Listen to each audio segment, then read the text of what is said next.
é um homem branco barbado? Ah, tá gravando. É um homem barbado? Não, ele nunca acreditou nisso. Tá muito claro aqui. Não é isso, né? Nunca será isso. Mas ele ainda, como se fosse, a mente dele estava tão acostumada a pensar coisas, né, racionalmente lógicas, que estão ocupadas no espaço, que ele se esforçava para tentar achar qualquer tipo de imagem.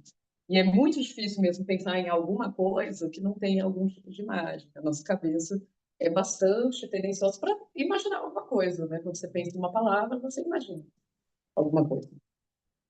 E aí tem essa passagem que eu acho muito engraçada, então eu coloquei também por causa disso. Mas aqui, ó, ora, sendo eu homem, e que homem, essa interjeição realmente existe no artigo, tá? Esforçava-me por vós imaginar o grande, o único, verdadeiro Deus. Página 55. Além de eu achar engraçada, eu acho que a Confissões é um livro especial por causa dessas questões, né? Ele realmente fala de uma maneira de si mesmo que é muito incomum da gente pensar um bispo falar. É, eu coloquei isso também porque a Confissões ela mostra essa vulnerabilidade tão extrema em uma coisa que, enfim, eu tenho uma interpretação do Agostinho realmente muito influenciada pelo Heidegger, mas o que que o Heidegger ele achava interessante no Agostinho? É que ele era esse filósofo santo extremamente carnal, extremamente ligado às coisas da vida. Realmente é estranho pensar assim, pensando num filósofo que é tão influenciado pelo platonismo, pela ideia de logos, pela ideia de hierarquia. Mas se a gente for analisar certas passagens do Confissões, a gente vê sempre o Agostinho ressaltando que ele não passa de ser um homem. Enfim, obviamente é uma questão aqui meio esquisita, Comentar. mas ele não deixa de ser. Fala. Qual foi eu não ouvi o que você comentou quando você falou do e que homem, Sim, essa é a passagem. porque na turma de É muito engraçada essa passagem, é uma das melhores, né? Eu acho que essa daqui é na uma turma das de mais engraçadas, tirando Deus me fez casto, mas não agora. Essa passagem é sensacional. Mas, assim, eu tenho mais ou menos a mesma ideia, né? Ele, obviamente, é que fica engraçado, né? Parece que ele está se colocando como um homem poderoso, mas é mais ou menos o oposto que essa passagem diz, né? Ele é muito humano, é muito pequeno, muito limitado, né? Seria mais ou menos isso. Mas é justamente isso, né, que eu estou falando. Então, a ideia do Agostinho como sempre uma pessoa que falha o tempo todo, que demonstra sempre as falhas delas, e que está sempre ligada ao mundo muito concreto e cotidiano. Tem passagens que o Agostinho reclama de alunos atrapalhando a aula dele, né? Tem livros que Confissões mostra isso. Tem livros em que ele fica reclamando porque o amigo quer levar ele nos jogos do Coliseu, né, para as pessoas sendo devoradas por leões. Então, assim, são livros que abrem, tem uma abertura para a gente ver o cotidiano do próprio mundo dele.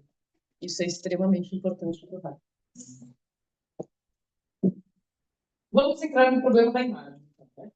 Eu coloquei várias imagens que as pessoas têm de Deus. Então, qual que é o problema? O problema é que, em tese, o conceito de Deus, ele não se coloca numa imagem, mas as pessoas fazem imagens dele. Assim. Jesus teria essa imagem? Provavelmente não. Na verdade, não tem, né? Já tem estudos sobre isso. Isso daqui é uma imagem medieval, né? Na verdade, acho que essa imagem é renascentista, mas ainda muito ligada à ideia de medieval, que é a Trindade, né? Pai, Filho e Espírito Santo. Isso daqui é uma imagem de Deus que é usada muito para meme, né?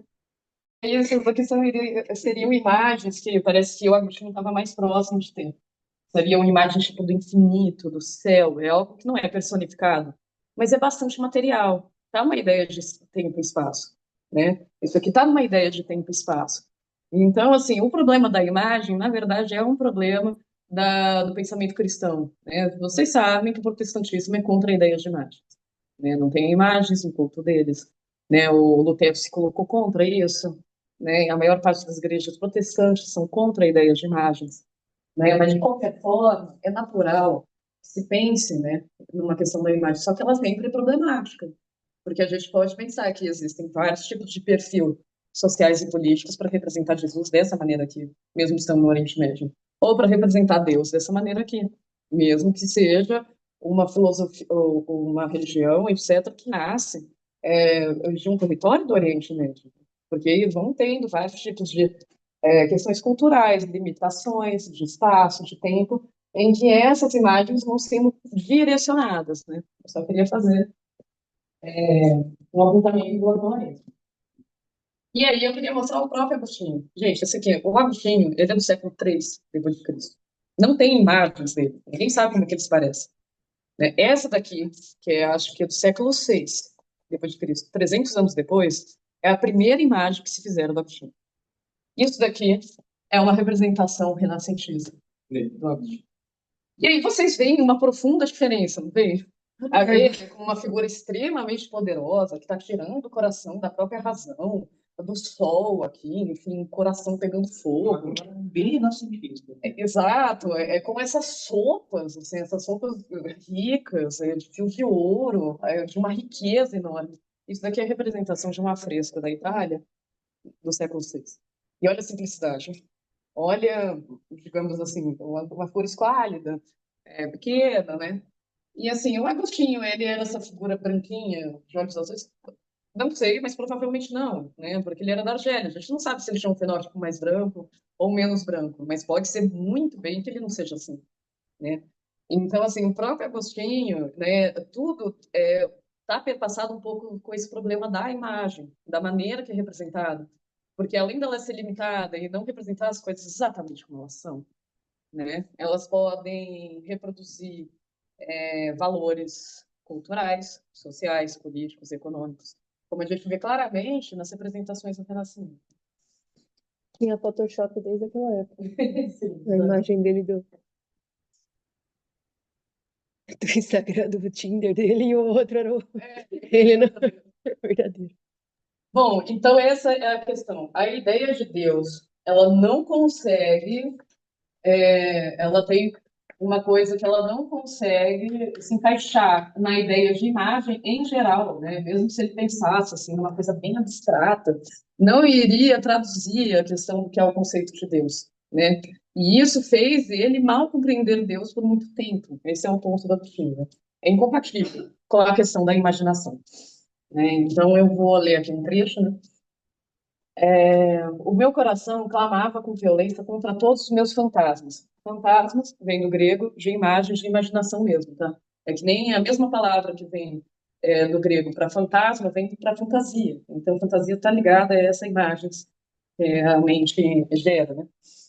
Com este único golpe, esforçava-me para enxotar da vista do meu espírito a turba multa de imagens imundas que volitava à minha volta, né? Então ele estava querendo acabar com a questão de imagem, ele estava querendo não imaginar Deus de nenhuma maneira, mas é muito difícil porque a mente humana, principalmente para Agostinho, ela é muito fundamentada pela questão da imagem. Só dando um adendo, por isso que tratados lógico-filosóficos é tão bom, por causa porque você falar e imaginar é uma coisa que tá muito ligado. Assim, eu não sei, para mim, a melhor explicação do porquê que isso que você falou é verdade, para mim é verdade. Né? Assim, teoria pictórica, para mim, é uma coisa muito válida. Assim. No Agostinho, a mesma coisa. Né? Então, a gente tem imagens imediatas sobre as coisas que a gente fala, pensa, imagina, vive, etc.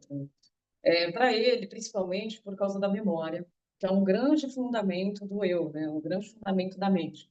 E a memória para o Agostinho é o que ele vai chamar de res imagens, uma coisa de imagem.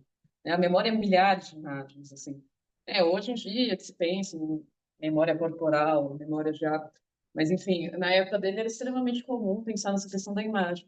Ele tem uma influência muito grande do platonismo, né? O platonismo também pensa muito sobre a questão da imagem. E aí, né, continuando. Mas apenas dispersa, eis que num abrir e fechar de olhos, num piscar de olhos, né, ela, apinhando-se de novo, se aproximava e rompia contra as minhas pupilas, né? É realmente uma luta contra a imagem, assim, a imagem está perseguindo ele, obscurecendo-as, né? Justamente, assim, ó, tornando obscuro, não vendo a verdadeira luz, né? Não conseguindo aprender esse objeto por causa dessas questões da imagem. Se a gente lembrar um pouquinho do mito da caverna, isso daí faz bastante sentido, é uma luta para ver o que é real, né? E o que não é só sombra. E assim, apesar de não vos conceber sobre a forma do corpo humano, ele nunca viu Deus como velhinho branco, Necessitava, contudo, de vos imaginar como sendo alguma coisa corpórea, situada no espaço, quer imanente ao mundo, quer difundida por fora do mundo através do infinito, no espaço sideral, seria. Tudo que concebia como não ocupando espaço me parecia um nada absoluto, e não um vácuo, como sucederia se arrancássemos um objeto de um lugar, e este ficasse vazio de qualquer corpo terrestre, úmido, aéreo e celeste. Essas terminações, tá? É porque era a ideia deles de classificação de tipo de corpos, terrestre, úmido, aéreo, celeste, como eles dividiam. Era física aristotélica. Com efeito, neste caso, um lugar vazio seria como um nada espaçoso. É bem interessante, do ponto de vista filosófico, essa passagem, né? Tanto na questão do nada, como na questão da dificuldade, talvez que existam coisas que não se adequem a uma mera questão de espaço, né? A gente pode pensar em Deus, claramente, mas a gente pode pensar um pouco no conceito de existência humana, por exemplo, do Heidegger, né? Que ela não, a gente não traduz a existência, a nossa relação no mundo como uma mera, tipo, um objeto físico dentro de um espaço físico, né? A relação, ela é muito anterior e muito diferente, né, nesse modo. Então, algumas o Agostinho fala sobre a questão do espaço lembram também a noção de crítica, essa noção de espaço meramente físico, né, do Heidegger em relação à existência, né? E aí tem essa questão do nada, né? Então, tudo que não tinha um espaço parece que é um nada, né? Mas não é um nada, né? É algo que vai além da questão do espaço, né? Então tem uma frase, você falou do que é metafísica, né? O Heidegger ele vai retomar uma frase do Leibniz que é: por que há um ente ao invés de nada? Então, assim, o nada, às vezes, aponta para uma questão e para conceitos que estão para além da ideia de espaço, de coisas colocadas no espaço. Ou de negação de não haver alguma coisa, né? Sim, eles estão apontando para uma ideia que é para além do próprio ente, né? Então, isso vai ser importante. Luísa, Pode falar. essa questão do nada, foi interessante, você mencionou a conferência, né, o que é metafísica. Claro, eu pensei nela imediatamente, né, ao ler esse trecho, porque, de certo modo, né, e aí o Henrique se interessou pelo texto, né, o Heidegger, justamente ali, ele está tentando, de alguma maneira, falar sobre o nada, embora seja muito difícil, naturalmente, falar sobre o nada. Assim como é difícil falar sobre Deus, né? Assim como é difícil que essa questão da imagem, né, é um pouco como a gente, vocês estavam falando aí, como a gente pensa, né? Então, é muito difícil conceber uma coisa, né, se a gente não pode imaginar essa coisa, né? Então, a mesma dificuldade que há para conceber o ser, há para conceber o não ser, né? Ou seja, o nada, a ausência de ser, né? Que no fundo é isso, né? Porque não é um espaço vazio que você pode preencher com alguma coisa. Você estava falando também dessa questão, né? De pensar o espaço em termos físicos, né? Ou seja, de uma coisa conter a outra. Né? Se a gente tenta pensar fora desse esquema, é muito difícil, né? A gente tem muita dificuldade de representar o que seria isso, né? Então, a mesma dificuldade que há para pensar Deus, que seria o ser, né? Inclusive Agostinho, em alguns momentos, usa esse argumento, né? O ser, no sentido absoluto, há para pensar o não ser, a ausência de ser, né? Sim. Está fazendo isso aqui, né? Justamente o que eu achei interessante, porque a ideia de nada, ela meio que te leva um pouco à ideia desse ser que não é localizado no espaço, né? Porque, tipo, o que ele fala, né? Tudo como concebia como não ocupando espaço, me parecia esse nada absoluto. Na verdade, não é, né? Então, assim, o nada, ele abre uma brecha para se pensar algo que não está localizado no espaço. Isso lembra muito o que é metafísica, né? E lá o Heidegger cita uma frase do Hegel, que é mais ou menos o seguinte: ser e não ser é a mesma coisa, no fim das contas. Sim, Né? são um só e o mesmo. Eu lembro que os hegelianos da Unesp ficavam, mas ele É. fala um só e o mesmo. Qual a diferença de falar? Porque ele falou só um só, ou ele só não falou o mesmo? Mas tinha esse debate lá na Unesp. É uma frase bem famosa do Hegel, né? Eles estão intimamente ligados à questão do ser e do não. Estava vendo isso no Epicuro, no atomismo. E como é que funciona lá? Ele fala que para que os átomos se movimentem e para que as coisas emanem, como que ele fala, modelos de si mesmas, assim, para fora, é preciso ter um nada, um vazio, em que as coisas se movem, se movimentam. Interessante, né? É, Aí, aqui também eu achei outro trecho interessante, né, dessa passagem primeira, que ele está pensando sobre a imagem, né? Quais são as formas por onde meus olhos costumam passar? Tais eram as imagens por onde meu espírito caminhava, né? Eu não notava que esse ato apreensivo, pelo menos essa foi a tradução específica que eu estava usando, né, de entendimento com que formava essas imagens, não era da mesma natureza que essa. Isso aqui é muito interessante para a filologia, né? Hoje existem vários tipos de estudos de como que a filosofia medieval influenciou, de certa forma, a fenomenologia, né? Porque essa ideia de ato apreensivo é muito parecida com a ideia de fenomenologia de uma apreensão de um objeto, né, do que eles chamavam de intenção, de uma relação imediata de consciência e mundo. Eu vou falar disso mais para frente no curso, né? Mas você vê esse tipo, porque existia o conceito de intention, né, na filosofia medieval, de realmente como se fosse essa inclinação natural da mente para um objeto, né, de captação desse objeto. E como a gente viu, né, no livro 1 das Confissões, na primeira frase, existe essa inclinação de qualquer ser humano em relação ao uno, ao Deus, né? Então existe uma relação de uma espécie de ato apreensivo que é muito anterior a qualquer tipo de imagem, é muito anterior a qualquer tipo de linguagem, né? Só que é muito difícil você trazer à luz. É Luísa, muito difícil você compreender. Pode falar. olha que interessante isso. Isso que você está falando fica ainda mais forte na tradução do Lorenzo Mano, porque ele traz Hum, um trecho, ó. Como as formas entre as quais meus olhos costumam vaguear, assim eram as imagens que vinham à minha mente, e não via que minha própria intenção, ele usa a intenção. imagens, não era semelhante a elas. Então, Quer ele falar de intenção? tem intenção que é fundamental na fonologia, né? Sim, tem estudos, né, recentes, como que, enfim, o próprio Heidegger, a tese de doutorado dele, ele vai fazer essa relação, porque o autor que ele analisa muito como se dá, é um autor bem epistemológico, assim, tipo, no sentido de pensar a formação do conhecimento das coisas mesmo, né? E o autor, que é o Deleuze Scott, que é da escolástica, ele vai muito pensar de como que a base do conhecimento está nisso aqui, né, entende? Está nessa inclinação aos objetos, com a relação da captação mesmo do objeto pelos órgãos sensíveis, e, enfim, de como que isso se relaciona com Deus de alguma maneira, né? Então, o Heidegger vai fazer essa análise, ele vai fazer essa conexão no doutorado dele. Então, essa ideia de autocognitiva é intention, no latim é intention, né? E é isso, a intention ela não é da mesma natureza dessas imagens, né? Essas imagens, de certa forma, são posteriores, porque primeiro a gente tem a capacidade intelectiva do mundo, né?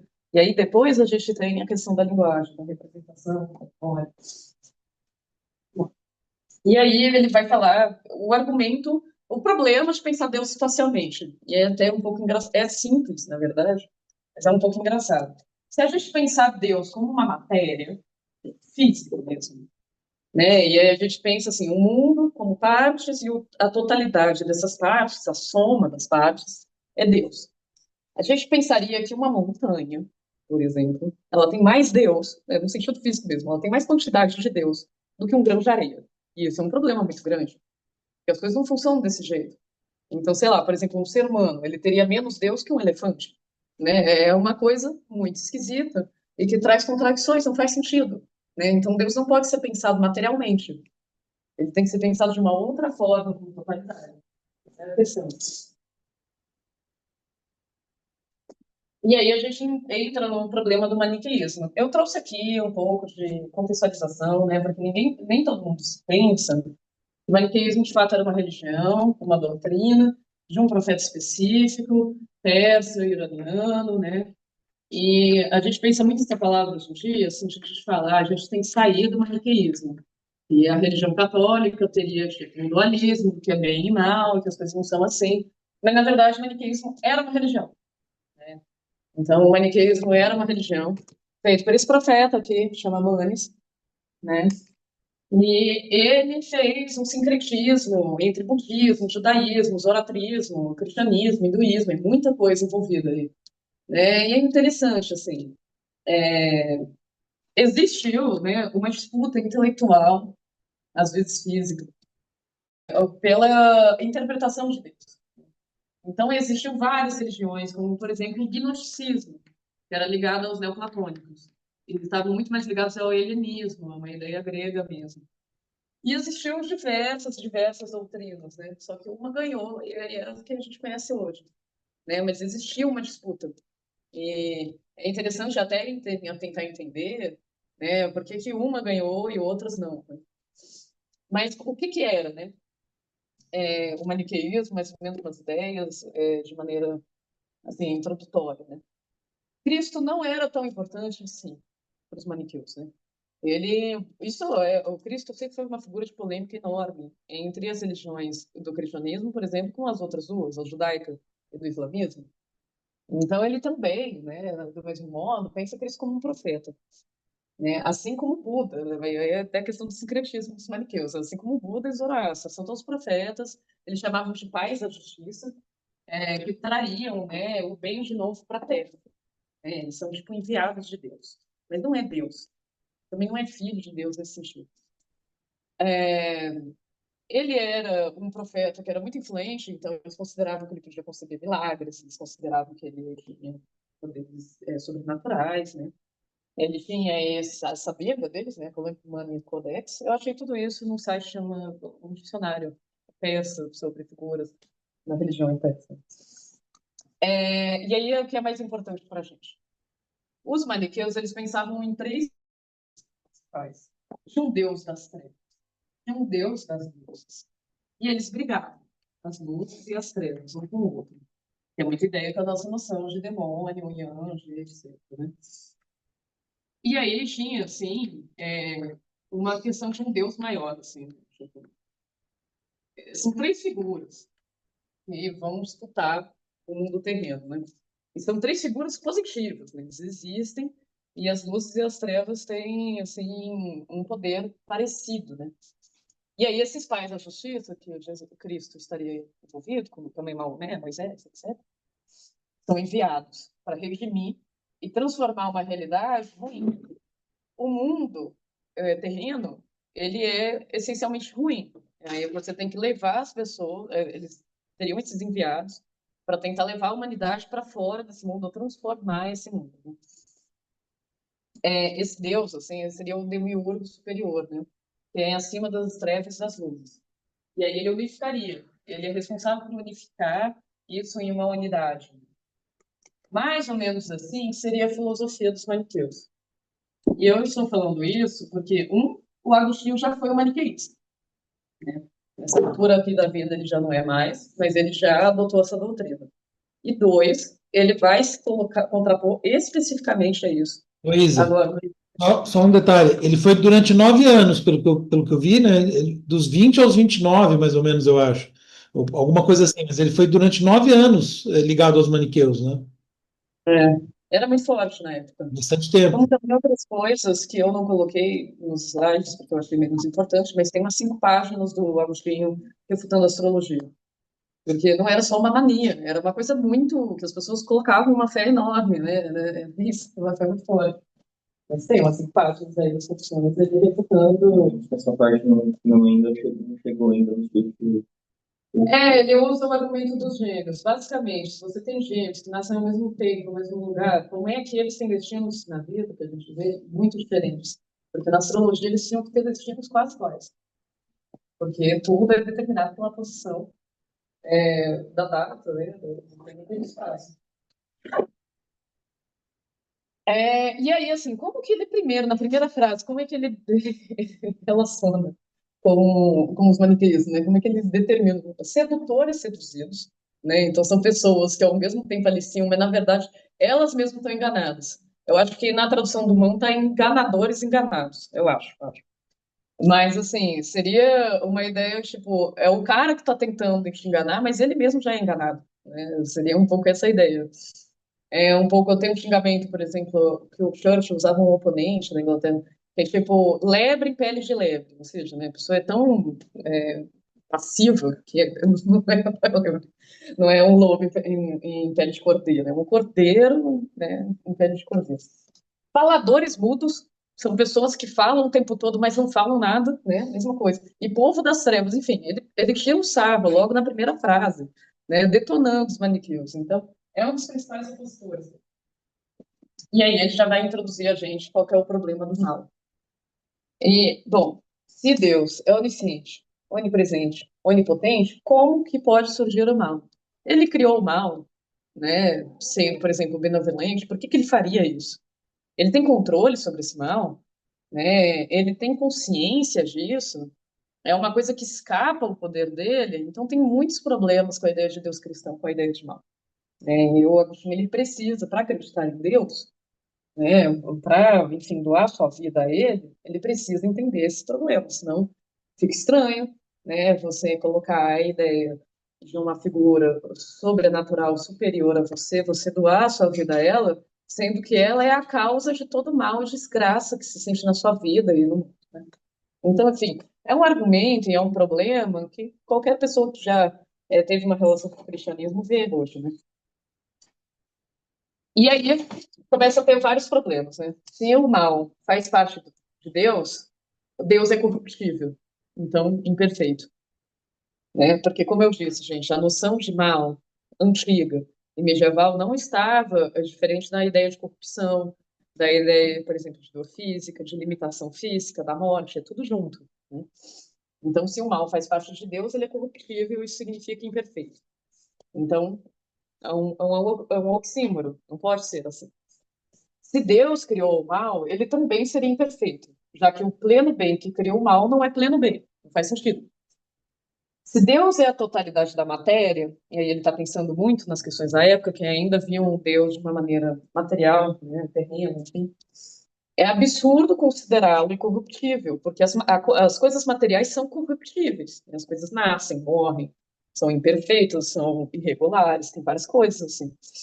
Então, as coisas que se corrompem fazem parte da matéria, né? Então, teria que se considerar ele também incorruptível, se ele é a totalidade da matéria. Mas também é absurdo considerar ele corruptível, porque aí significaria que ele é imperfeito. Então, ele está colocando várias contradições dessa ideia. Vocês entenderam mais ou menos aqui qual seria o problema do mal?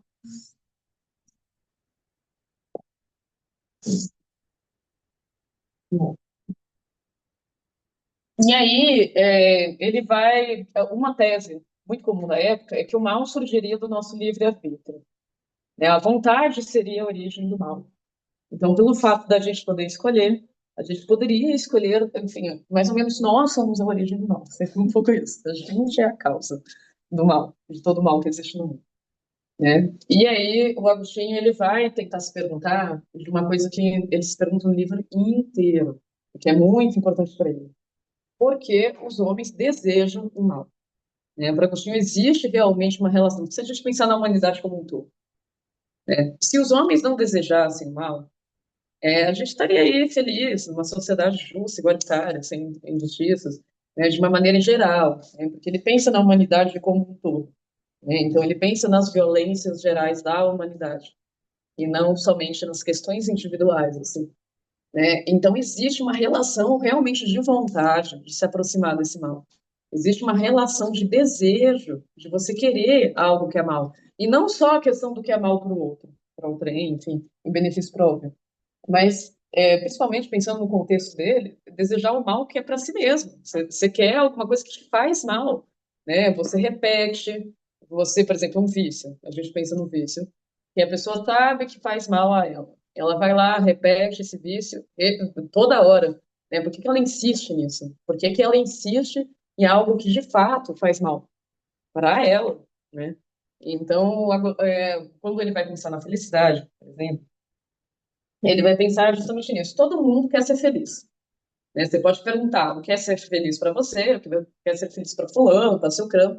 Tem respostas diferentes. Mas o fato de você querer ser feliz é algo geral para todo mundo, né? E porque se todo mundo quer ser feliz, porque as pessoas não são, né? Então é esse tipo de resposta que o Agostinho está tentando procurar, né? E aí, enfim, aqui tem um trecho, né? Tentava arrancar do abismo a vista do meu espírito, porém de novo mergulhava nele, sempre com reiterados esforços, me submergia sem cessar. Então, é essa questão mesmo, né? Enfim, se a gente pensar numa situação da nossa vida em que, sei lá, você está numa relação abusiva, você continua com uma pessoa, sempre, né, que se faz mal. E você tenta, mas você não consegue parar, e, enfim, esse tipo de coisa, né? Esse tipo de, mesmo que você queira sair daquela situação, e que você sabe que, de certa forma, você tem potência para sair daquela situação, você não sai por algum motivo, né? Erguia-me para a vossa luz o fato de eu saber tanto ao certo que eu tinha uma vontade, como sabia que tinha uma vida. Ele sabe que tem vontade, ele sabe que tem potencialidades para isso. Não é uma questão de falta de saber. Saber que você pode sair daquela posição é outra coisa. Por isso, quando queria ou não queria uma coisa, tinha certeza absoluta de que não era outra. Era ele que queria. Eu que queria ou não queria. Experimentando cada vez mais que aí estava a causa do meu pecado. Então tem essa relação. Por que que ele quer algo ruim, né? Sei lá, se ele condenava, por exemplo, a questão dos jogos do Coliseu, que tem um livro que ele fala sobre isso, por que que ele foi? Ele foi ver as pessoas sendo levadas por um leão mesmo, achando horroroso. Por que que ele foi, né? Por que que as pessoas desejam isso não? Uma grande questão que ele vai tentar responder. Aí a gente tem aqui uma separação importante da vontade divina e da vontade humana, né? Primeiro ele chega já com uma afirmação, sendo absolutamente certo e inegável que um corruptível se antepõe ao corruptível, eu parei nessa afirmação porque isso não é tão óbvio hoje, né? Isso é um pensamento grego mesmo sobre as questões, né? Existem diversos filósofos, inclusive o Heidegger, né? Essa é outra questão, que vai colocar o corruptível acima do incorruptível. Não tem essa relação imediata, né, sobre as coisas. Mas para um pensamento grego, isso daí é óbvio, né? Isso daí é pressuposto de que algo que não se modifica é superior ao que se modifica, que algo que é eterno é superior a algo que é passageiro, né? Que uma identidade é superior a uma sensibilidade. Enfim, a ideia pode ser superior ao que é sensível, que as verdades matemáticas são superiores à sabedoria, por exemplo, política, ética, histórica, etc. Isso era muito claro para os gregos, assim, né? Se você lê os diálogos socráticos, ele sempre vai usar esse argumento, né? Ele sempre vai usar o argumento de que um fundamento não pode gerar algo que seja mais potente do que ele mesmo.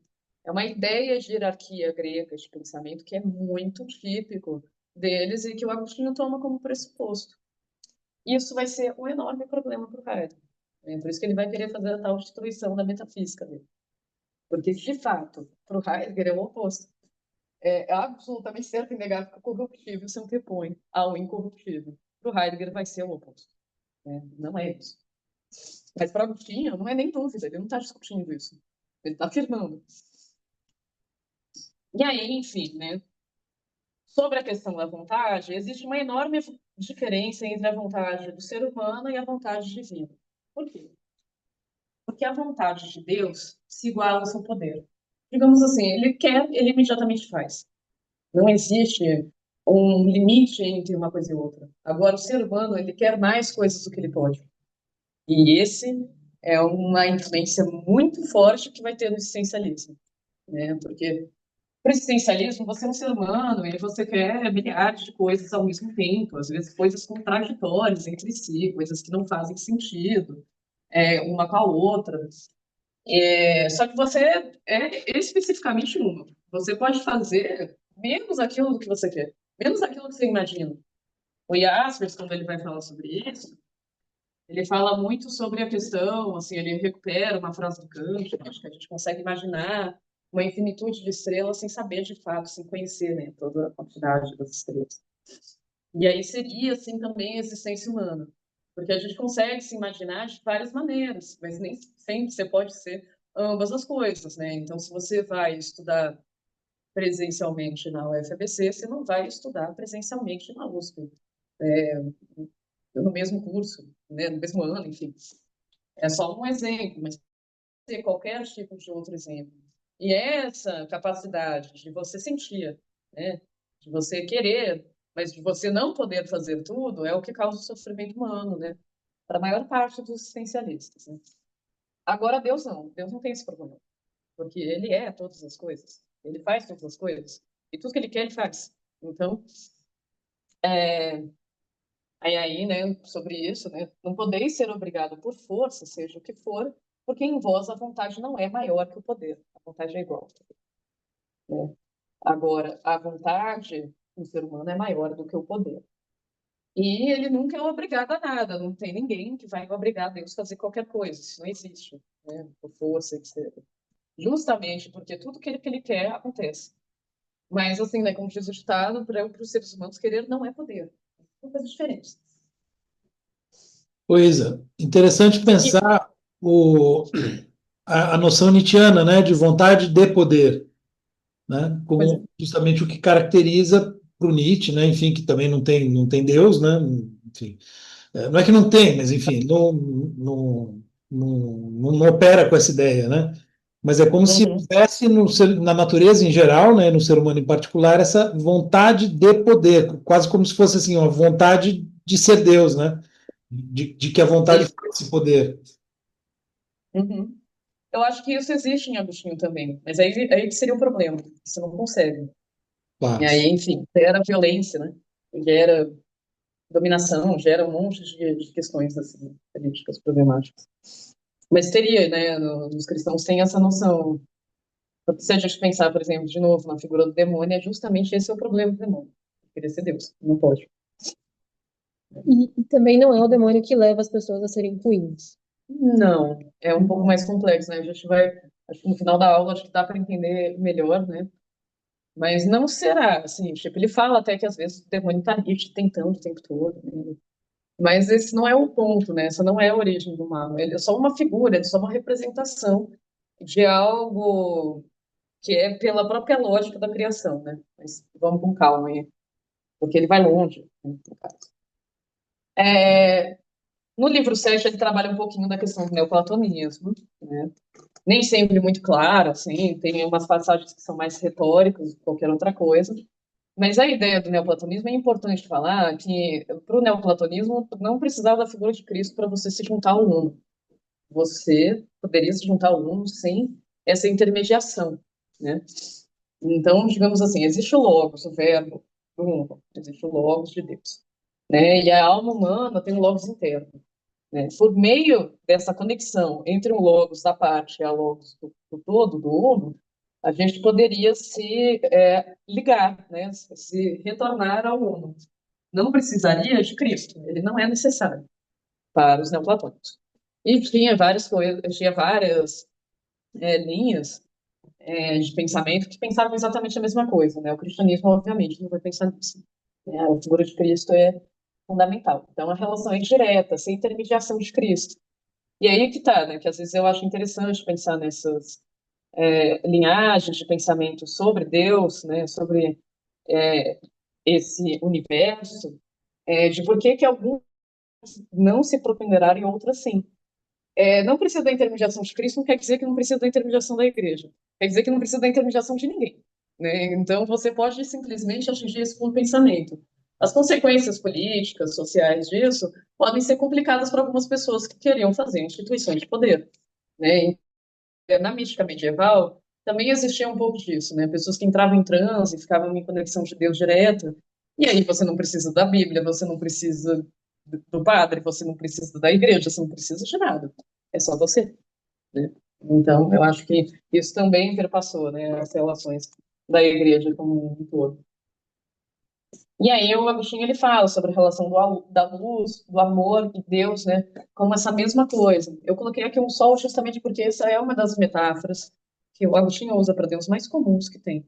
E isso vai fazer muita diferença na teoria dele sobre o mal, né? Porque, enfim, se Deus é pura luz, a pura luz ela não tem sombra nenhuma, né? Mas quando essa luz atinge as outras coisas, né, da natureza, as outras criações, elas produzem sombra, né?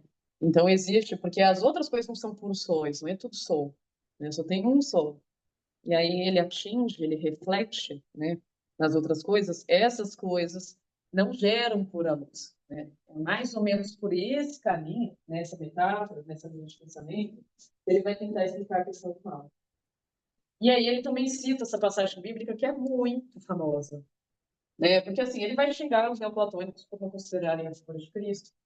E um dos principais problemas, como ele vai mostrar no final do livro, é que os neoplatônicos não tinham a questão do coração. Eles não abacavam, abrigavam, não tinham nada em relação à aflição emotiva que estava tendo. É puro raciocínio, né? E aí tem essa frase no Antigo Testamento que o Deus chega e fala: sou o que sou. E isso é muito importante porque parece um oxímoron. Na verdade, é uma tautologia. Ele é o que é. Mas é que assim, o verbo ser normalmente é um verbo de ligação entre um sujeito e predicado. Então essa frase significaria o quê? O sujeito é ser. O predicado, né, o é ser. E o. Não, o predicado não. O predicado é ser também. Tudo é ser. Esse é o ponto. Né? É uma frase que amplamente você tem. Você é o que é. Né? Então, Deus é essa pura questão de ser que está anterior a qualquer tipo de relação que a gente pode fazer entre dedicação. Se a gente pensar, Sócrates é homem. Né? O Deus é anterior, ele é o próprio ser. Ele é aquilo que sustenta todas as coisas, na sua multiplicidade, na sua complexidade. Isso é relativamente importante. E aí, enfim, ele vai tentar analisar isso, né? Então, ele fala: examinei todas as coisas que estão abaixo de vós e vi que nem existem absolutamente, nem deixam totalmente de existir. Por um lado, existem, pois provém de vós. Por outro, não existem, pois não são aquilo que vós sois. Ora, só existe verdadeiramente o que permanece imutável. Isso é muito importante. Para entender, inclusive, a questão: o que é um bem para os filhos? É algo que permanece, é algo que se sustenta. Né? A gente pensa assim: é a questão do ser mesmo do Parmênides. É aquele núcleo que se mantém, mesmo que as coisas se deteriorem, mesmo que as coisas mudem constantemente. E isso para ele é a existência. Né? O que é o núcleo da existência? É justamente aquilo que permanece, que é imutável, que faz parte do uno. Né? Enfim, as coisas que se deterioram, mudam, se modificam não é existência. A noção de existência para ele é aquilo que permanece, né? É aquilo que se mantém no bem, né? Porque somente o bem existe de maneira positiva. Somente o bem existe. O mal não existe. Ele é a não existência. E aí essa vai ser a tentativa de explicação do Agostinho para o mal.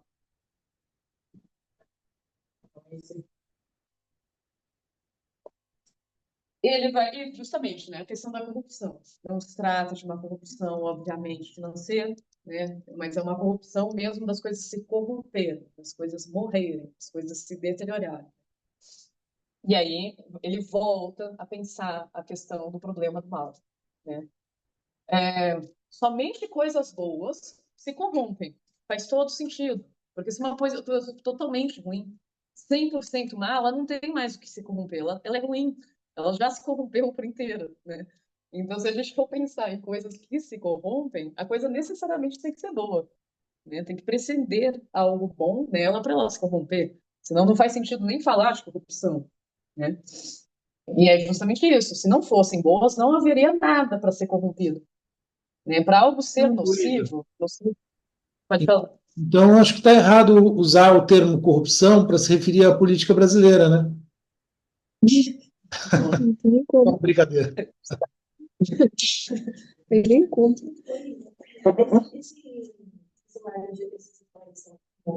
Ainda não, mas eu vou. Tá?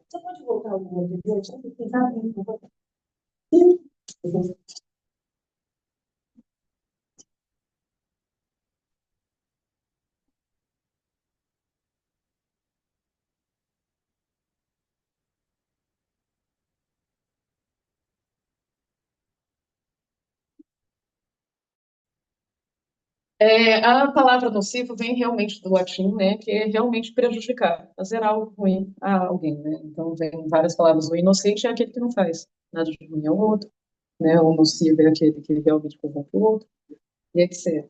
Então, ele fala um pouco sobre essa questão do nocivo. Para algo ser nocivo, é necessário que ele prejudique um bem, né? Porque se ele fosse ser nocivo, algo que é totalmente ruim, outra coisa que não faz sentido, né? A coisa já está ruim, não precisa de nada. Não precisa de ninguém prejudicando nada, né? Então, para algo ser nocivo, é necessário que ele prejudique um bem. Se algo fosse totalmente privado de bem, ele deixaria de existir. Não tem nem existência, não tem materialidade. Algo totalmente mal não existe, porque a existência está ligada à questão do bem. Então, assim, existe uma questão assim, que é muito comum, às vezes, dos próprios cristãos pensarem, né, que a minha avó pensava muito nisso, de uma pessoa que nasce má, né? Tem gente que nasce bom. Não, isso não faz o menor sentido, né? Se a gente pensar no cristianismo como um todo. Não tem lógica, porque isso significaria, sei lá, que Deus condena algumas pessoas a serem péssimas e que não dá para mudar e que é isso, a pessoa é ruim e acabou. Não tem como, não faz sentido, a pessoa nem sequer existiria se ela fosse totalmente má. Esse é o ponto. Enfim, né, para algo realmente ter existência concreta no mundo, e ele aí está falando de todas as coisas da natureza. Ele está falando de pedras, de baratas, de mosquitos. Tem que ter um ser, né, a pessoa precisa ter um núcleo de existência, e esse ser é necessariamente bom, né? Não tem. Existe algo ali, uma essência, uma espécie da questão dos seres humanos, uma alma, algo que permanece, que mantém o núcleo daquela existência. E essas questões, essas criações de Deus são boas, né? Elas nunca são ruins. Deus não cria nada que seja ruim, né? As coisas que são ruins são, digamos, a ausência dessa criação, né? Então, tudo que existe abaixo de Deus existe por um lado e não existe por outro. Exatamente a frase que eu tinha colocado lá, que ela é muito importante. Por quê? E aí, de novo, né, a lógica grega mesmo. Se ele é perfeito, ele não pode ter uma criação que é tão perfeita quanto ele, porque isso não faz sentido. Né? Porque aí você ia criar uma duplicidade de duas coisas perfeitas, então ele mesmo não seria perfeito, ele tem que ser uno. Né? Então só existe um perfeito. Então só existe uma existência plena. Né? Então, tudo que ele vai criar não tem essa existência tão plena quanto ele, porque é impossível criar algo tão perfeito. Né? Se a gente lembrar daquele quadro famosíssimo, né, de que é o ser humano tentando atingir o dedo de Deus, né? O dedo não pode se tocar, porque não é possível ter uma criação, uma criatura que seja tão perfeita quanto o seu Criador, que tenha as mesmas potencialidades. Isso seria impossível. E aí tem até aquelas coisas assim, Deus seria possível criar uma pedra que ele mesmo não consiga carregar? Não. Né? Seria um paradoxo mesmo para refutar a noção de Deus, né? Porque Deus precisaria fazer tudo, mas aí ele não consegue fazer essa pedra, né? Mas essas noções lógicas de categoria não se aplicam a Deus, a ser, né, como ele está pensando. Então, assim, é por isso que o mal existe. O mal existe porque as criaturas não conseguem ser tão perfeitas como Deus. E não necessariamente, né, como tinham perguntado antes, porque o demônio tenta. Não se trata sobre o demônio. É algo, digamos, até mesmo anterior. Porque Lúcifer só existiria justamente porque a criação dele não pode ser tão perfeita quanto ele. É anterior. Esse núcleo de existência não pode ser ruim, né?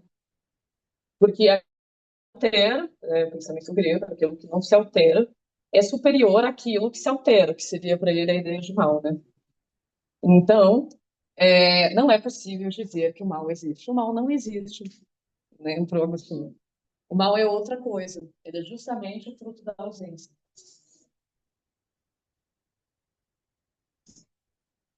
E aí, né, ele vai caminhando para o problema da solução do mal, né? Então, assim, nesse estágio, ele já fala que o mal não existe em si, que Deus não pode ser material, de jeito nenhum, e que Deus não criou o mal de jeito nenhum. Ele criou coisas boas, né? Mas essas coisas boas não podem ser tão perfeitas quanto ele, né? E esse é o ponto. Então, por que ele não consegue ver o bem em todas as coisas? Ele pensa um pouco nisso, né? Por exemplo, no roubo das peras, que a gente tinha visto anteriormente, ele não estava conseguindo ver o bem na pera, no caso. E sim, né, ele tem essa coisa meio cosmológica, de que a sua entrega a Deus também seria ver a clareza, a ordem, a beleza em todas as coisas da criação, né? Mas por que que o ser humano, na maior parte do tempo, do cotidiano, não consegue ver esse bem em todas as coisas, né? Raramente ele vai ver, sei lá, uma cobra e vai ver algo bom, bonito nela, né? Ao contrário, ele vai se assustar, se afastar. Mas existe o bem nela, né? Esse bem, né, que você pode ver em todas as coisas, só pode ser visto se você estiver em relação à harmonia, se você conseguir ver o todo, se você conseguir ver o sentido do conjunto, né? E não as coisas separadamente, porque aí se você ver cada coisa separadamente, vai ser difícil ver o bem em todas as coisas, né? Vai ser difícil você olhar para uma doença, né, e tentar entender que ela tem sentido no novo universo. Aí eu cito aqui uma passagem, né? Vós sois aquele que tudo conserva na verdade, mas não como quem termina num espaço material. De novo, cravando que Deus não pode ser visto no espaço material. E aí nada do que ele está falando aqui faz sentido. Vós sois aquele que tudo conserva na verdade, como se estivesseis, é uma palavra difícil, mas é como se sustenta, né? Na palma da mão, como se sustentasse na palma da mão, né? Todas as coisas da verdade. Por isso, todas as coisas são verdadeiras enquanto existem, e não há falsidade, senão quando se julga que existe aquilo que não existe, né? Então, a falsidade está dentro da intelecção humana, e não dentro da criação ontológica das coisas. E isso é bem comum no pensamento grego, e o Heidegger vai se descrever, de certa forma. Mas o que é importante a gente ter em vista aqui, né? É que você precisa aprender a questão da unidade primeiro. Então, um dos livros que a gente não trabalhou, que é a questão da morte, né? Então, por exemplo, a gente tem horror da morte, né, para Agostinho, porque a gente não entendeu o sentido da vida. A morte precisa da vida e a vida precisa da morte. As coisas têm um equilíbrio. As coisas subscrevem sobre um sentido. Mas como a gente está numa vida muito circunscrita, né, de visão, a gente só olha aquilo dali com ódio, e ele olhou, né, depois que perdeu entes queridos, ele relata isso. E a gente fica com ódio de Deus, muito comum, né? A gente ter ira de Deus, porque algo acontece ruim conosco, ele vai tentar justificar isso. No sentido que as coisas que nos causam sofrimento, elas também têm uma lógica, né, geral da vida. Enfim, né? Então, cadê? Onde fica o mal? Apesar, né, para ter uma conclusão em relação a isso, né? Então, né, para citar, né, aqui uma parte.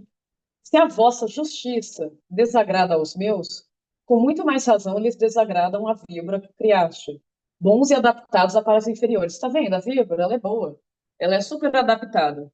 Ela está ali tranquila, né? Enfim, ela não tem... É o ser humano que tem problema com ela, ou outros tipos de animais, mas ela tem um sentido. Na lógica da natureza, ela precisa existir, né? Ela tem a sua lógica, ela tem o seu caminho, o seu espaço, né? Então, mas assim, ela ainda é inferior a... Tudo é hierárquico, tá?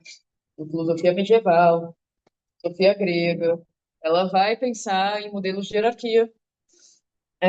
Enfim, porque era comum se pensar naquilo, né, naquela época, né, de algo superior e inferior, né? Então ainda é inferior.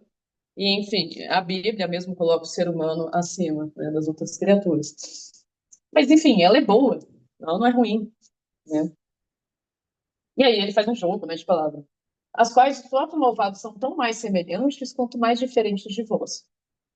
Então, assim, a pessoa má, né, falando da moral, né, ela às vezes é muito mais próxima, se ela está longe de Deus, ela é muito mais próxima da víbora do que do próprio Deus, que seria, né, ele teria que ser a própria semelhança, né?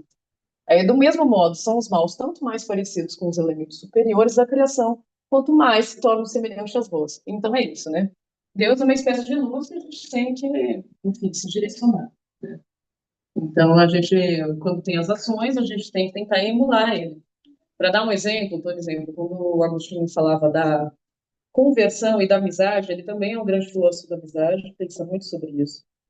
Ele fala assim: você não pode obrigar o teu amigo a acreditar em Deus, né, por força, por obrigação. Você bate nele e fala: acredite agora, né? Porque assim como Deus foi generoso com você, no sentido de que ele pelo menos, né, no caso do Agostinho, assim, Ele esperou você passar por todo um processo de caminho até você chegar à verdade. Você deve tentar imitar essa ação de generosidade com o teu amigo. Você não pode obrigar a ninguém. Enfim, isso vai mudar muito, né, na história da igreja. Mas, em tese, é isso que o texto do Agostinho mesmo fala. Você não pode obrigar ninguém a acreditar em Deus. Você tem que estar preparado, você tem que estar disposto, os braços abertos para a pessoa, para receber essa pessoa, né? Quando ela estiver pronta para aceitar essa verdade. Mas você tem que respeitar o caminho, né, de apreensão dessa luta, enfim, desse entendimento, né? Então, tudo é uma questão de uma imitação, né? Então, você tem que tentar se imitar aos ensinamentos de Deus, aos exemplos que ele dá, e você se torna cada vez mais bom, porque você está se aproximando da luz, né? Quanto mais distante você estiver disso, quanto mais contradizendo você estaria, contradizendo a sabedoria dele, mais distante você estaria dele. Então, mais perto da morte, no sentido forte. Existe uma expressão que eu uso muito, né, que é ó vida da minha vida, né, que seria Deus, né? Vida da minha vida. Né? Então, pensando dessa maneira metafórica da vida, né, da morte, a vida seria o bem, né, o que sustenta a minha vida, que sustenta a minha existência, né?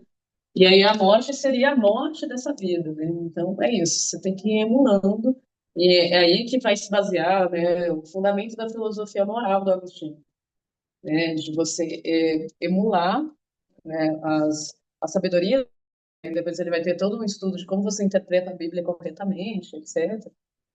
De você se distanciar disso. Né? E aí, né, ele vai concluindo, né, a relação e os problemas. Procurei o que era maldade e não encontrei uma substância. Não existe mal substancial. Não tem uma coisa ruim. Mas sim uma perversão da vontade desviada da substância suprema. Essa é a definição dele de mal. Né? Então, assim, todo ser humano quer alguma coisa. O tempo todo. Ele quer várias coisas. Ele quer ser salvo, ele quer ser feliz, ele quer ser infeliz também. Esse é o problema, esse é o Mas em cada drama. momento ele só pode querer uma única coisa. Não, pelo contrário. Ele quer várias coisas, né? Não, Mas ele quando, só é um. quando você faz alguma ação, mesmo você querendo todas as coisas, no momento que você faz a sua ação, você usa o seu livre você só pode escolher uma única coisa. Em muitos momentos da vida, sim, né? Eu acho que não existe algo tão cravado no Agostinho em relação a isso. Mas, assim, o ser humano é contraditório, né? Ele faz uma coisa querendo outra, aí ele fala que vai fazer uma coisa e faz outra, aí ele quer muito fazer aquilo que é certo, mas ele não consegue, né? Enquanto ele está fazendo algo que é certo, ele está morrendo de vontade de fazer o que é errado, e assim as coisas vão é, indo, né? Isso vai aparecer de maneira muito dramática no livro 8. É justamente assim, depois que ele se convence que ele deveria se entregar a Deus, ao cristianismo e a tudo isso, ele ainda não quer. As pessoas não mandam na vontade dela dessa maneira, né? E aí ele chora embaixo da figueira porque ele quer acreditar em Deus, mas não quer. E aí fica tem várias passagens desse conflito das vontades. Então ele fala, eu quero e algo que eu não quero, e ele fica nessa confusão que faz parte do próprio ser humano. Faz parte do próprio ser humano a gente ter vontades que são contraditórias.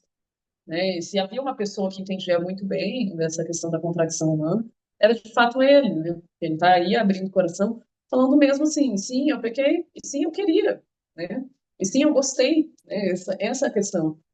E não foi fácil, né, chegar ao lugar que era mais certo. É difícil, é conflituoso, é dramático, é contraditório, né?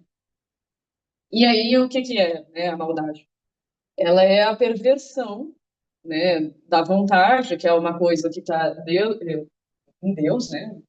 Deus quer muitas coisas, né? A gente vê na Bíblia, ele quer coisas o tempo todo, ele quis a criação, então ele tem esse poder de criação, e a vontade nada mais é do que uma expressão desse poder que o ser humano também tem, mas ela é desviada, ela está perdida, digamos assim, né? Ela não está orientada, equilibrada com a substância suprema, porque aí sim, né, olha, o ser, para o Agostinho, é uma questão de substância e ele existe de maneira positiva, mas não é material.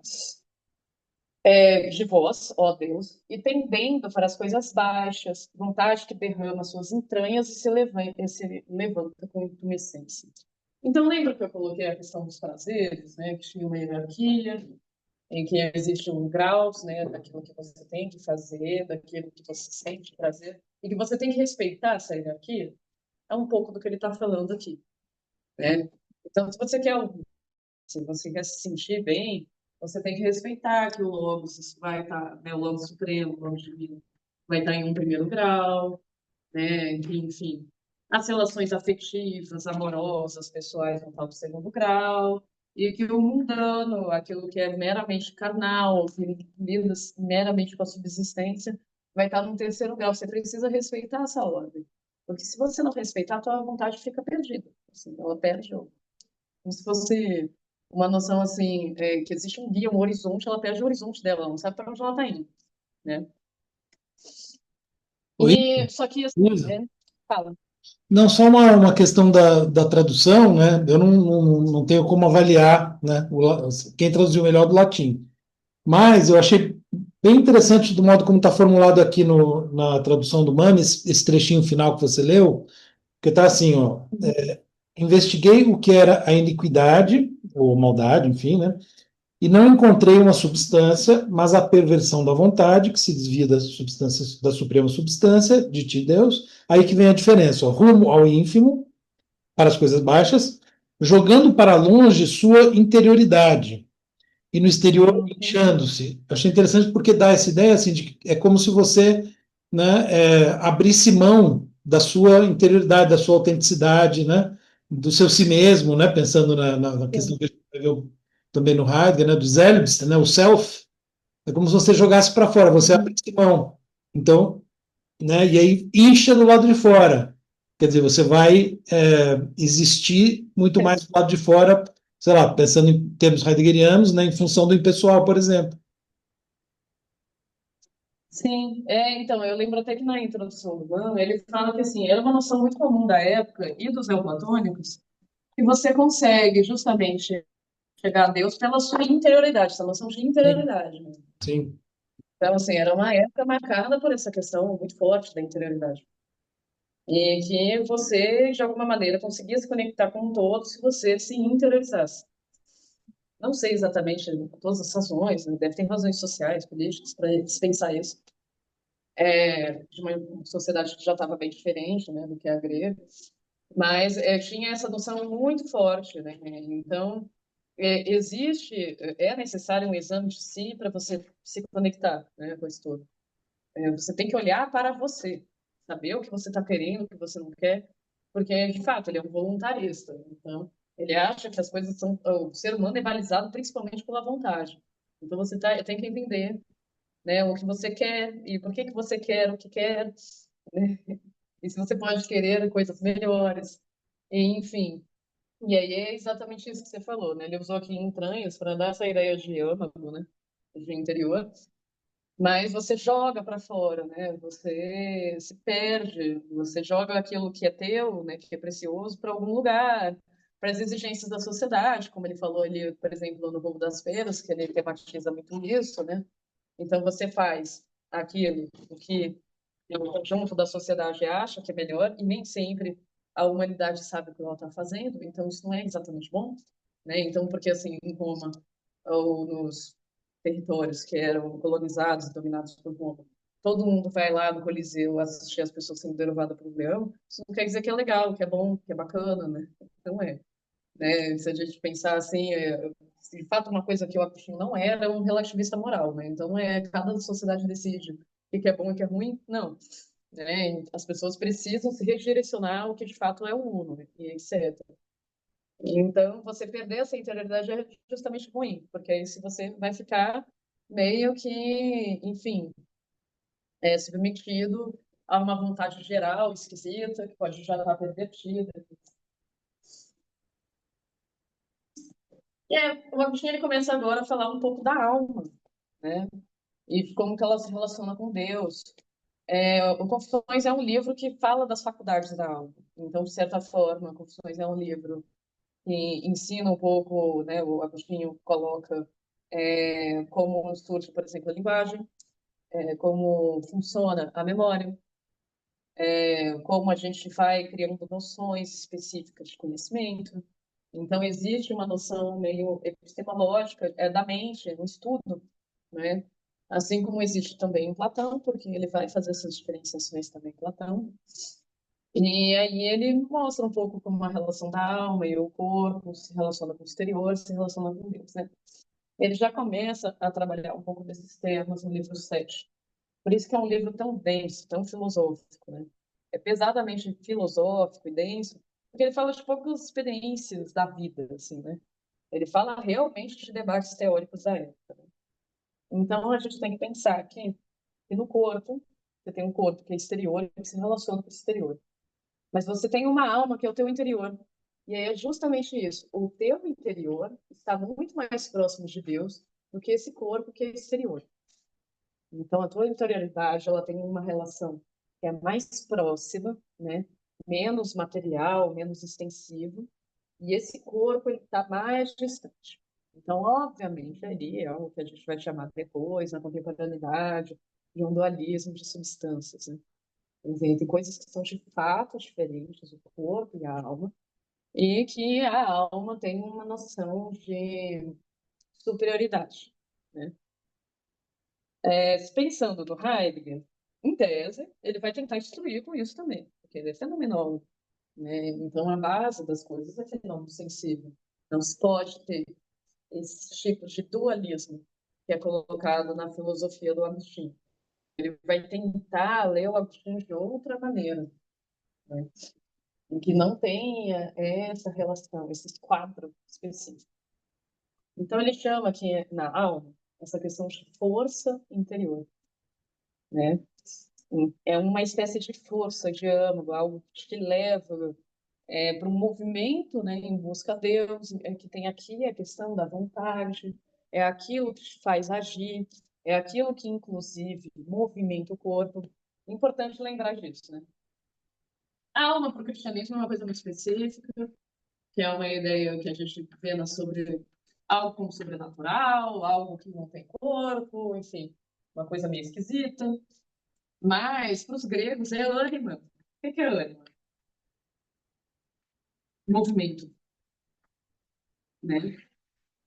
Ânima é movimento. Então, quando os gregos falam de alma, eles estão falando de algo que movimenta o corpo. Eles estão falando de corpos que se movimentam por si mesmos, né? Então, alma tem a ver com isso. Ela movimenta matéria, né? E, sei lá, por exemplo, se a gente pensar no Aristóteles, não tinha uma ideia tão sobrenatural assim desse conceito, né? Ele estava falando de seres que têm vida e que se movimentam por si só, né? Diferente de uma pedra que não se movimenta por si só, precisa de algo exterior movimentando ela. Agora, o ânima, a alma, é essa coisa que movimenta. E no contexto do Agostinho, do neoplatonismo, é esse âmago interior que te movimenta para algum lado e que, enfim, movimenta o próprio corpo, né? Então, é importante. Ele vai também distinguir, e isso é uma coisa que a gente pensa pouco no nosso cotidiano e na nossa vida em geral, assim, existe uma diferença entre alma e espírito, que é bem salientado, assim, pelos medievais, pelo Agostinho. É diferente, tá? Não é a mesma coisa. O espírito está ligado a uma relação intuitiva mesmo, do conhecimento. Então, quando a gente pensar, por exemplo, no próprio Descartes, ele vai falar do espírito bastante, ele vai falar muito mais do espírito do que da alma, né? Mas está ligada justamente a essa ideia do pensamento intelectivo, de raciocínio. A alma está ligada já a uma coisa um pouco diferente, que tem a ver com a vontade, que tem a ver com o interior, com uma força interior, com um âmago, que o Descartes, por exemplo, vai ressaltar muito mais isso aqui, né? Porque, de certa forma, ele via isso aqui muito relacionado mais ao corpo, né? Mas isso daqui, o Descartes não vai depender tanto do corpo assim. Isso é outra história. Mas realmente existe essa diferença muito grande entre alma e espírito, que são conceitos diferentes. E que, por exemplo, nunca foram abandonados como linguagem na língua alemã. As ciências humanas, né, elas são chamadas de ciências do espírito. Então, essa ideia mesmo de intelecção, de mente, né, tá ligado a isso. eles não têm uma noção, enfim, não vou forçar que eles tenham uma noção religiosa, né, de que seria ciências humanas. Falam, né, as ciências humanas, assim, ciências dos espíritos. E antigamente aqui no Brasil, enfim, no português também se falava sobre ciências do espírito. Então a noção de espírito e alma são bem diferentes, né? Então a gente tem sentidos sensíveis que comunicam. Ô, Isa, Foi. não, só uma observação. Também em Paulo tem essa concepção, né, triádica do ser humano, como Sim, espírito, alma e corpo, né? E Paulo é uma referência sim, importante tanto para Agostinho como para o Heidegger, né? sim. Peraí, só um minuto, tem alguém na porta. Olá, pode me falar. Essa pena, eu percebi bem. A gente vai ter um grupo de fotografia essa semana no Conjunto Cultural, que é um curso que eu posso fazer. E aí, tem uma semana desse um curso que é a gente está tendo uma trilha facilitada, fundamental, ecológica, ou outra participativa. Não sei se ele vai ter interesse, aqui eu posso dar em noite, nas salas grandes, mas a gente vai estar dando treino para quem se em seu lugar, qualquer um pode participar, não são amigos, etc. Parentes, se quiser. E aí cada um ganha um romance nacional, com o corpo, literário, e a gente está limpando o terceiro. E aí, em primeiro lugar, está sempre tipo de sustentamento, acho que ninguém tem interesse, ou um voucher de 150 reais de pé. Em primeiro lugar, no pegar o segundo pé. Então, quer coisa, se alguém tiver interesse, ou se você empata com alguém tem interesse. Maravilha, então, gente. Obrigado. Vocês viram.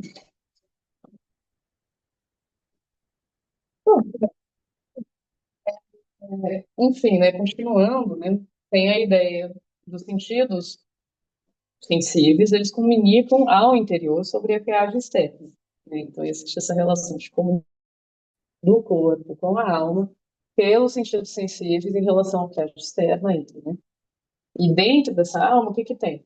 Tem uma potência, que eles chamam de potência raciocinante, pelo menos é assim que estava na tradução. E aí lembra um pouco a ideia grega, aristotélica mesmo, né? De potência, né? Algo que está para ser ainda realizado, né? Algo que é possível ser realizado. Essa potência raciocinante, que é nosso raciocínio, nosso intelecto, ele julga os sentidos exteriores. Ele traz, assim, enfim, como que eu posso falar? Ele traz um significado desses sentidos exteriores. Né? Ele vai trazer um sentido a isso. Né? Então, e aí eu acho que tem aqui uma passagem muito, muito bonita, que de certa forma se conecta com o próximo livro que a gente. Não, depois do 8, né? Se conecta um pouco com o livro 10, que eu acho bastante bonito, que é isso, assim. Não conservava comigo, senão aquela lembrança amorosa, desejando, se assim posso me exprimir, os aromas dos alimentos que ainda não podia comer. O que é isso aqui? Uma noção bastante platônica, que o Agostinho tem de próprio Deus, e que o Agostinho tem de conhecimento. Porque, assim, de certa forma, vocês já devem ter ouvido falar, mas para os gregos, e muito para o Platão, existia o rio do Létos, que é o rio do esquecimento. Né? Então, quando a gente vai nascer, a gente mergulha nesse rio do Létos, e a gente se esquece de todas as memórias passadas e experiências que a gente teve em vida. Então, para Platão, principalmente, conhecimento é uma rememoração. Existe uma noção de reminiscência. Você vai se lembrando daquilo que para ele era mais essencial, as ideias, as essências, e aí você ia recuperando isso. Ele tem lá seus argumentos, como Fedon, eu acho, sobre a reminiscência, de como que funcionaria essa reminiscência, como é que funcionaria essa rememoração, por que que ele considera que o conhecimento é essa rememoração, essa lembrança de coisas, né? E, de certa forma, o Agostinho, ele reproduz a mesma coisa, principalmente com a noção de Deus. Então, assim, a humanidade de forma no geral, né, foi unida ao seu Criador. Se a gente pensar, por exemplo, qual né, a gente estava unido, só que aí houve uma quebra, né, houve uma cisão, uma ruptura, e aí a própria humanidade e também você como indivíduo vai caminhando e vai se rememorando, né? Então, por exemplo, ele tem uma lembrança amorosa dos aromas dos alimentos que ele ainda não podia comer. Então, parece um oxímoro, né? Ele se lembra de algo que ele nunca viveu, mas ele viveu, né? Esse é o ponto. Então, a gente já sabe que o bem, a gente tem uma noção prévia do que é o bem. A gente tem uma noção prévia do que é liberdade. A gente tem uma noção prévia do que é Deus, né? E aí você vai caminhando para tentar se lembrar disso e indo em rumo à busca disso, né?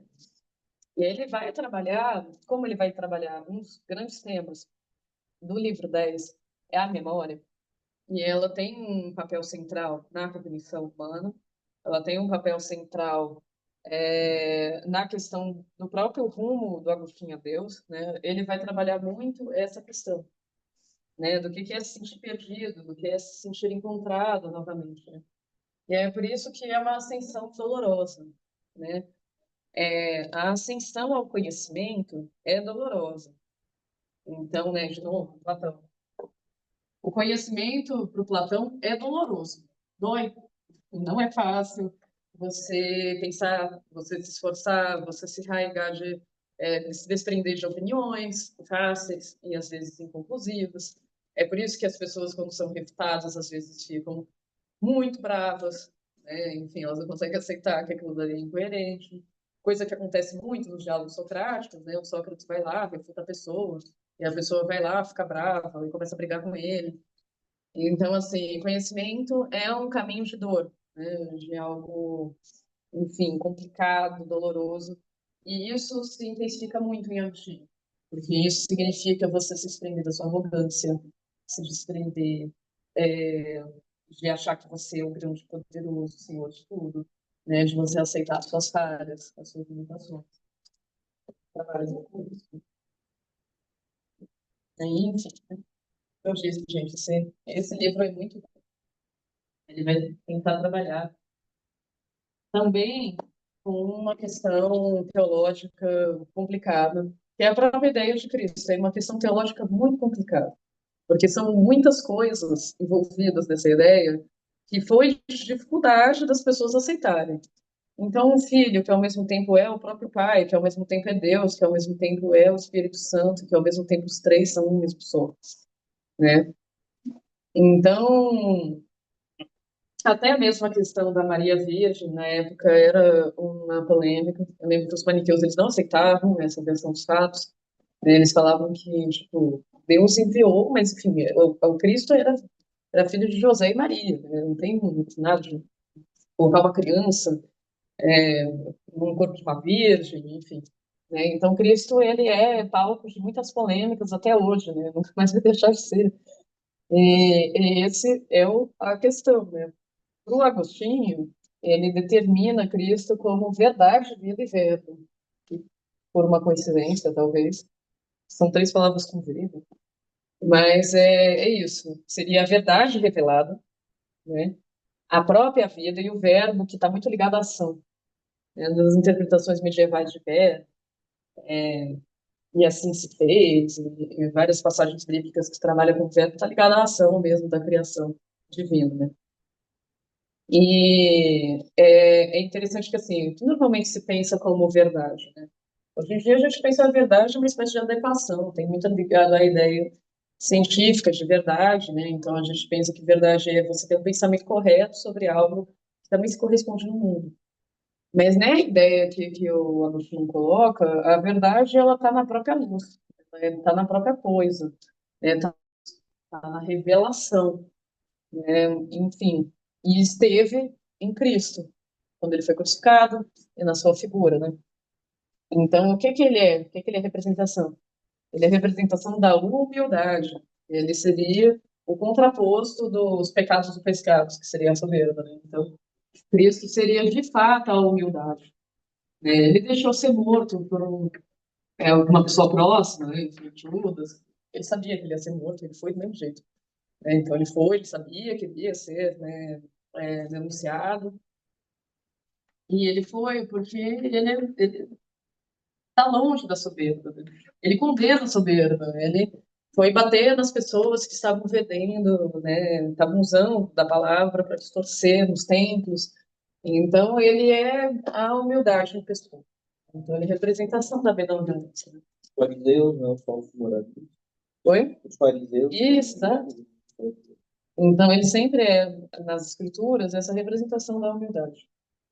Ele perdoa a todos, mesmo que essa pessoa queira matar ele, vai entregar ele, né, para a morte. Enfim, ele é essa figura que ofereceu outra face, é essa figura que é contra a violência e que é pura humildade, né? Luiz, E digo, não, só uma coisa, eu não sei se na sua edição tem as referências às passagens bíblicas que ele está eventualmente tem, citando ou colocou em parafraseando, né? todas. Porque aqui tem Tem, ele parafraseia né? muita coisa. Nesse momento, né, no capítulo 18, ele faz, sei lá, um monte, né, de citações que são justamente descrições de Cristo, né, afirmações sobre Cristo dos evangelhos, né, ou de Sim. Paulo, enfim. É legal, é Ele vai interessante falar, ir acompanhando vai isso colocar da também, questão de né? Paulo. É. Ele vai falar muito de Paulo, né? E ele vai fazer muitas. Tem partes lá, acho que do livro 7 que tem uma parte lá, um capítulo específico, que é pura citação. Ele faz assim, né? Um contraponto entre citação dos neoplatônicos e a citação da Bíblia. Ele vai colocando uma contrapondo da outra, assim. Então ele faz muitas citações, assim, né? Ele está fazendo um trabalho filosófico mesmo, né? Ele está colocando referências o tempo todo. Eu não coloquei isso assim, né? Mas tem muitas citações bíblicas. Mas sim, né, a versão que eu estou usando, ele coloca. Não, só falei porque é E interessante aí, para todo mundo, assim, né? À medida que a gente vai lendo, vai dando uma olhada, assim, vai vendo, né, como ele está, em alguns momentos mais, em outros menos, né? Mas ele está ali, vamos dizer, com a Bíblia do lado, né? Fazendo as citações ou paráfrases, né? sim, com certeza. E aí tem uma passagem que eu acho bem legal, né, dessa parte que ele coloca. Simplesmente pelos escritos que dele tratavam, sabia que comeu, bebeu, dormiu, fez caminhadas, se regozijou, se entristeceu, conversão, é, conversou, e que aquela carne não tinha se unido ao vosso verbo, a não ser pela alma e pela inteligência humana. Tudo bem, aqui nessa passagem coloca, né, essa questão um pouco da superioridade, inteligência humana também é a questão do espírito, da alma, da superioridade ao corpo, mas eu acho que talvez o mais interessante é essa questão de Cristo ser homem. Essa é o grande impacto do cristianismo, né? De você ver um Deus que é homem, ao mesmo tempo que chora, que duvida, que vai xingar o próprio pai. Tem essa passagem importante, né, na Bíblia. Que sofre fisicamente, né, por exemplo, na cruz. Que teve amigos, que teve família, tem mãe, tem pai, enfim, bebeu, dormiu, fez caminhadas. Isso é muito importante, né? E é isso que traz a questão, assim, um pouco do espírito do cristianismo. No caso o Heidegger via isso necessariamente como o espírito do cristianismo, né? Então não é você ter uma relação ascética com Deus, esquisita, monastéria. Não, é o fato do Deus ser um homem físico, com dores físicas, terreno, mundano, que teve seu cotidiano, teve uma relação de vida parecida com a nossa, de certa maneira, bem diferente, né? Porque ele multiplica pão, enfim, ele faz várias coisas diferentes, né? Acho que nos primeiros anos de Cristo ele começou a falar muito cedo, né? Tem até aquelas representações dele bebezinho, assim, né? Não, um ser humano esquisito, diferente, singular. Mas é um ser humano, né? Esse é o ponto, né? Ele tem coração, ele tem uma relação de proximidade e espelhamento com os outros homens muito mais próximos do que, por exemplo, pensava o Deus dos neoplatônicos, o demiurgo, porque aí se torna uma coisa mais real, de uma relação meio ideal, bastante distanciada dessa relação carnal. Se a gente pensar nos mitos gregos, né? Aí sim, realmente, de compatibilidade também, né? Eles são humanos em muitos sentidos, mas é bom lembrar que o Platão ele criticava justamente isso na mitologia grega. Justamente essa relação. A crítica dele aos poetas vem muito disso, né? Ô, Isa, o próprio E, Deus judaico, né? O próprio Deus judaico também, justamente por isso que né, os judeus não aceitavam, né, a ideia de Cristo, porque né, Deus não poderia né, ter se tornado carne, ser aquela pessoa específica, né, enfim. É um Deus muito mais distante, né? É, às vezes é próximo, né? Porque o Deus judaico também, tipo, ele se zanga, ele se vinga, ele cria lições, assim. Mais Ele tem próximo uma dos personalidade gregos, né, diferente você está também. dizendo?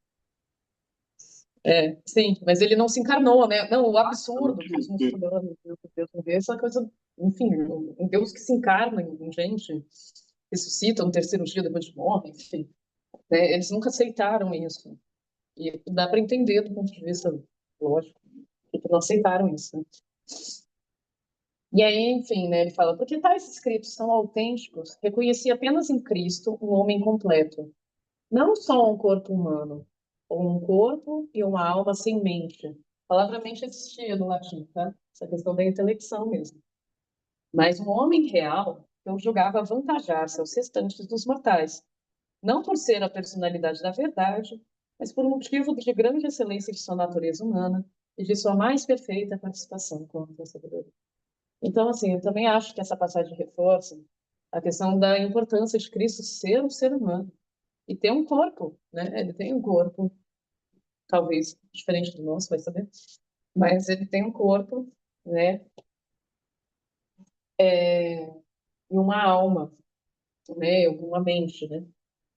Então, ele é um homem completo, né? Ele seria um homem especial justamente por isso, porque ele é um homem que também é Deus. É um homem que sabe a verdade, a providência, que se relaciona, fala com o Pai, né, o tempo todo, de maneira um pouco direta, consegue realizar coisas acima da carne física, mas ele é justamente o paradoxo e essa coisa que enlaça aquilo que é mortal, que é carnal, que é mundano, com aquilo que não é, né? Ele é o verbo encarnado.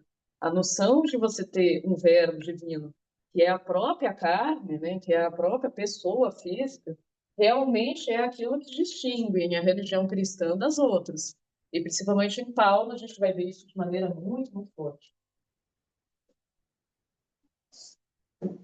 E, enfim, o neoplatonismo, no final. A gente tem que lembrar que o curso que o Heidegger dá se chama Agostinho e o neoplatonismo.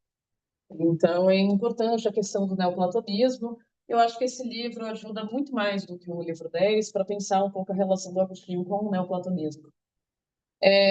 O que o neoplatonismo fez para Agostinho? Ele ajudou a ver que Deus é incorpóreo, né? A relação do neoplatonismo, quando ele fala do mundo, ele não está falando de uma coisa corpórea, de extensão, de materialidade, ele está falando de uma certa harmonia e uma certa lógica que há entre os elementos do mundo, mas que vai para muito para além da materialidade, né? Mas existia algo que faltava no neoplatonismo, para Agostinho: o coração, a caridade, que é amor no sentido específico. Não sei se vocês já ouviram aquela frase, com certeza já ouviram. É uma frase de Paulo que mesmo se eu falasse a língua dos anjos, sem amor eu nada seria. Renato Russo foi, musicou a frase, né? Mas na Bíblia de Jerusalém está sem caridade. Não é um amor comum. Não é qualquer amor. É caritas, né? Então é o amor ao próximo e a ajuda ao próximo. Maneira explícita, entendeu? Então não é você falar, não. Ah, eu te amo, mas não faço nada para você, não. Então é você ter que fazer caridade, é você ajudar o próximo. E o Paulo, eu tive que ler Coríntios por causa do Caio, né? Mas o Paulo ele fala isso num contexto muito prático. Que é tipo assim, o que que eu acho sobre as línguas dos anjos? Na época dele acontecia durante os cultos, as pessoas ficarem falando, bom, aquilo que a gente vê em muitas igrejas evangélicas mesmo, de ficarem falando línguas, né? O que que ele achava das línguas? Ele falou, beleza, as línguas, tudo bem, pode acontecer, acontece, se estressa, mas tem coisa mais importante que isso, caridade. Muito mais importante do que falar de língua dos anjos. Ele fala de uma maneira, o Paulo ele é interessante porque talvez ele tenha destruído a mensagem do cristianismo em certas passagens. Talvez. Mas ele é uma figura extremamente pragmática, ele está pensando na prática, o que faz agora, o que não faz. Então, assim, a questão ali da língua dos anjos, que parece uma frase extremamente poética, é bem prática, é bem concreta. Ele está falando que se pode falar a língua dos anjos, mas o que é necessário é a caridade, é o amor ao próximo e você ajudar de maneira concreta, né? E isso faltava ao neoplatonismo, né? O Agostinho ele tem um livro chamado Contra os Acadêmicos, e ele criticava muito esses.